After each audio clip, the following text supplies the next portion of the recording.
Hi, this is Paul. The question occurred to me this morning. Are the Roman Catholic and the Orthodox YouTube celebrity laity a performative contradiction? Are they an example of the fact that, in many ways, Protestantism, which changed the world, is basically in the water for everyone? I remember watching The Walking Dead when it came out a number of years ago, and I remember the moment in the series where they discovered that the virus had infected even the living people unbeknownst, so that when they died, they would turn, which forced then the characters to, at the moment of their death, give a headshot to their loved ones so they didn't become a zombie. Now, it's a little... I'm allowed to be brutal on my own tradition, right? So it's a little, comparing Protestantism to a zombie virus, but it's sort of an analogy that fits. And the virus gets passed along by things like YouTube and the algorithm and the perverse incentives. And so here I just grabbed two thumbnails from Council of Trent. I don't mean to pick on him. He's got a perfectly lovely channel. I just watched, the Capturing Christianity guy just had a video that I asked Bethel about, because he talked about how he's sort of switching up his format and doing more current event stuff, but he recently became a Catholic, and I don't have any problems with him becoming a Catholic, and just like I don't have any problems with a bunch of people who grew up evangelical becoming Orthodox. I don't have a problem with that. I've known enough people to see that these changes in their life have become important. But it does lead me to think a lot about these performative contradictions. Now, I mentioned in a previous video that we had our pastors meeting, our CRC pastors in the Sacramento area. We get together once a month and we have lunch and we talk about stuff. And one of the things that I'm the old guy now, or one of the two old guys, and Kevin's not always there. But we talked about the fact that, the young pastors are realizing how they might get 2 to 4 hours a week in terms of a crack at the people in their church, elders, deacons, people in the pews, seats. We don't have a single church with pews in Sacramento, in our Sacramento cluster. But they are immersed in hours and hours and hours and hours of formation. And again, part of what I talk about a fair amount is that the category between, let's say, religious and non-religious, it can be a useful distinction, but we are formed into our culture. We are formed into all of these, as James K. Smith calls them, all of these cultural liturgies. We are formed into all of this. And I would say, just after playing around on YouTube now for about 7 years, that titles and thumbnails are about the most formative things we do. I often get the impression, especially if you look at YouTube analytics, that many people don't watch much of the video. But if you have a thumbnail and a title that triggers them or grabs them or hooks them in some way, boy, they'll click on that video. And of course, in terms of YouTube, then they've got YouTube Premium, and so then you get the little bit of those pennies come in, or they've watched through at least a little bit of the introductory ad, and then they click forward, and then they maybe see the first 15, 20 seconds of your video, and then they stop, and then they give their reaction, and then their short attention spans, they go someplace else, so bang. So the thumbnails themselves are incredibly formative. And the YouTube fashion now, which is and the language of this stuff too, have the face of the creator. And what you do is you want to sort of, in the face of the creator, capture a particular gestalt. And of course, I trolled Ruslan on this, and had to deal with it when I met him at ARC a couple of years ago. And I might bump into some of these. I'm small fry, which I really kind of like because it lets me get away with stuff. But and this isn't just Roman Catholics, of course, evangelicals, Orthodox. I really appreciate the fact that Jonathan Peugeot does not do this with his thumbnails. Thank you, Jonathan. And neither does John Vervaeke. Thank you, John.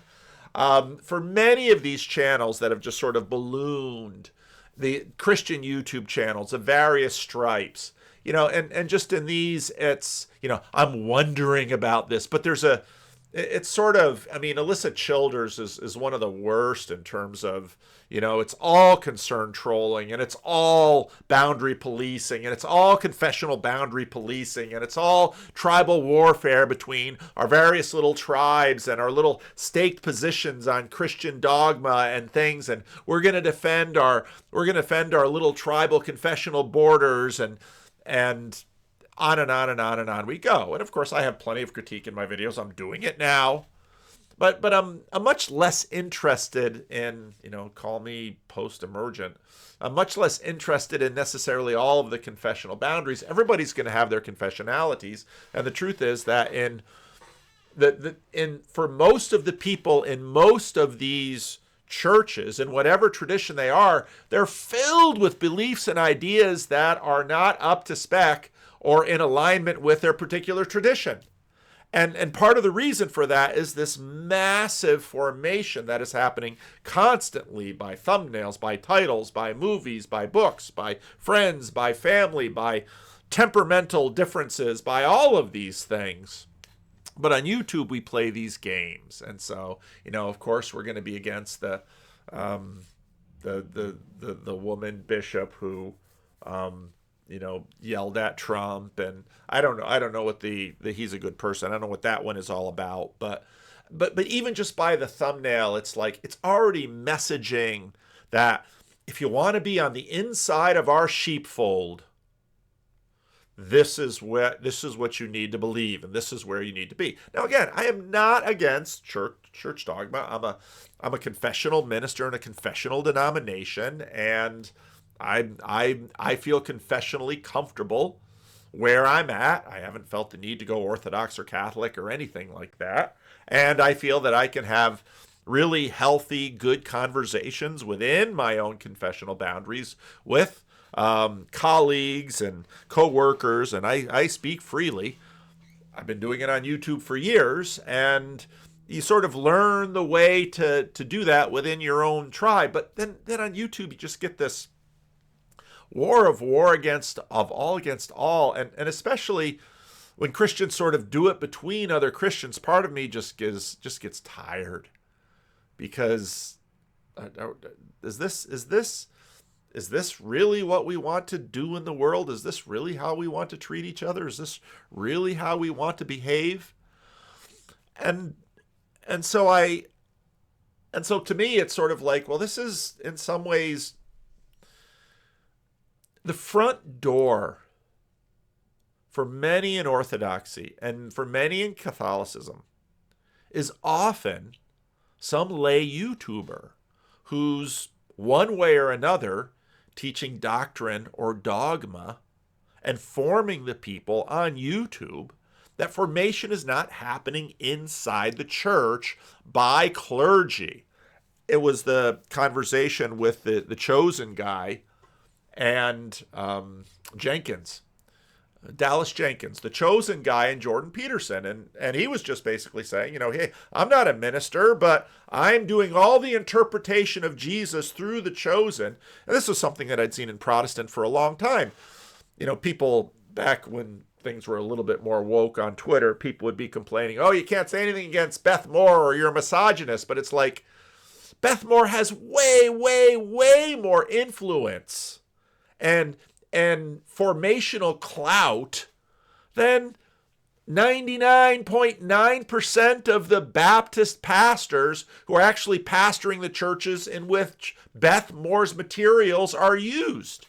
And this has been the case for a long time. And in my conversation with Aaliyah Marston that I had on the channel, one of my colleagues in the cluster, she got into seminary and then eventually into ministry, ordained ministry in the Christian Reformed Church, because she was a successful woman Christian blogger in with a whole group of other successful women Christian bloggers. And at that point, sort of the a spirit went through that community and somebody was saying, well, what kind of credentials do you people have? What kind of education do you people have?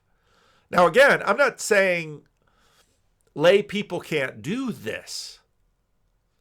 But a lot of what Protestantism was about is priesthood of all believers. You know, there've been many points in time that the Roman Catholic Church decided that they should not let the laity have the Bible because they're going to come to some bad ideas. And I totally get it. You know, I get a front row seat on people having bad ideas, but of course the clergy have bad ideas too. And just sort of trying to keep the Bible within an ecclesiastical boundary didn't do anything to keep pervasive interpretive pluralism, as Christian Smith called it, from continuing debates within the church right from the start until now. And so I think, you know, every time I see someone who is not ordained, hasn't been to seminary, isn't under the discipline of a bishop, and they're in many ways way more influential, doing way more formation than the clergy of these institutions that are clerical. I'm sort of doing the same thing in this video.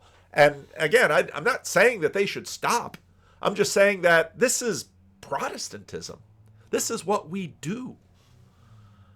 Because we believe in the priesthood of all believers. And even though Protestant denominations continue to have laity and clergy, and we continue to ordain people in Protestant denominations, almost all of them, not all, but many of them, continue at least ostensibly have that line between clergy and laity, we very much believe that the laity have a role. Now, this also isn't terribly new. Of course, G.K. Chesterton, one of the most influential Roman Catholics at the beginning of the 20th century, not a cleric. And of course, you do have others, Bishop Barron, and you have a variety of Orthodox clergy that are on YouTube doing their thing. But performative contradiction? Yeah, we're all Protestants now. The more I look at this stuff, and you know, again, I'm a clergy of a confessional church. Confessionalism deeply impacted by these things. That the question as to what degree the relevance realization of Christian formation can be adequately policed by confessions.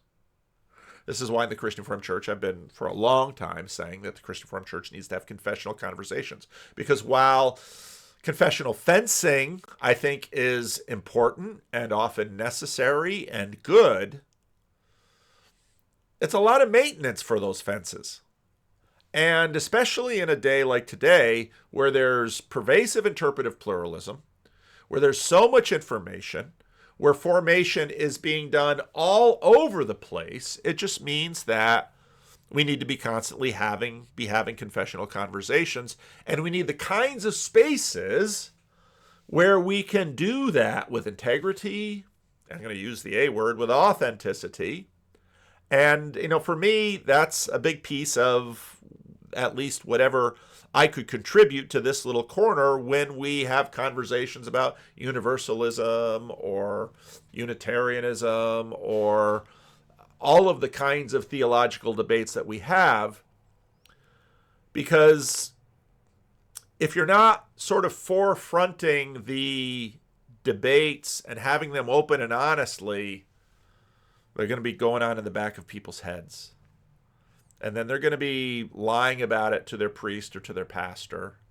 And then they're going to be LARPing, and then they're going to be playing certain games. And this is, again, part of the reason why I believe in estuary. That estuary is a really important thing for churches to do.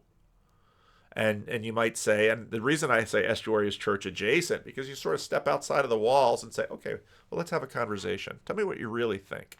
And of course, this happens often in the privacy of, let's say, a clergy study or in a pastoral conversation or something like that. But even part of the difference from 100 years ago till now, when my grandfather was pastoring in the plains and prairies and rural and agricultural areas of the United States and Canada, he was often the most educated person there. Almost everybody else would say, let's have an 8th grade education. They were in a rural community. They were smart. They were farmers. They knew how to do stuff.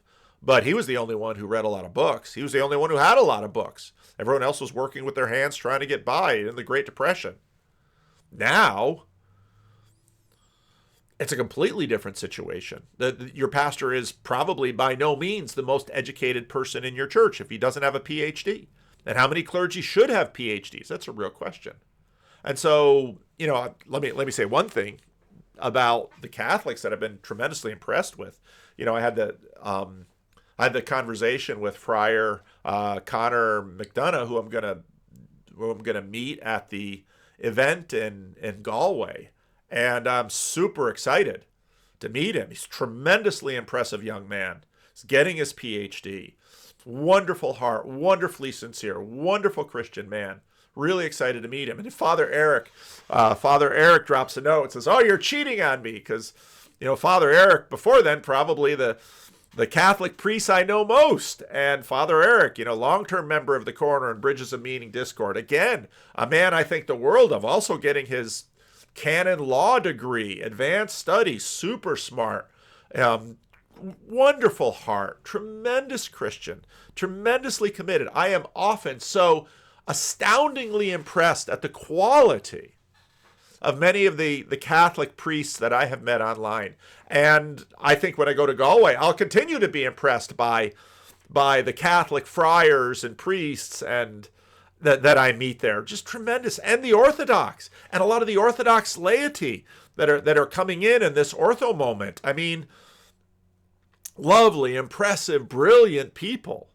Probably, again, in many cases, outshines a lot of their clergy. But again, when it comes to spiritual formation, it isn't the number of books that you've read or the number of ideas that you have or the size of your IQ or any of these things. I mean, Christian character, just go and watch my video about unsophisticated Christians, in bettering their sophisticated clergy often, and the wonderful conversation I had with Chris Green. Again, another tremendously impressive minister. And, I've said long time on this channel that when I started this channel, people are like, "Oh, but you're different from other pastors." I'm thinking, no, not that different. Not that different. I'm generally speaking, CRC pastors I hold in high regard. There's only maybe a couple of them that I think, boy, they should have got out of the ministry. Almost all of them, I think, they are dedicated, learned, godly, wonderful Christian people. Even the ones who trip up and mess up, I've known, hey, everybody stumbles and falls on something. So this isn't an anti-clerical video. It's just that it's a super interesting thing that probably the massive formation happening in Catholic and Orthodox circles are being done by the laity. And I think that is a degree of Protestantism. I will land the plane there and eagerly await what you have to say in the comments below.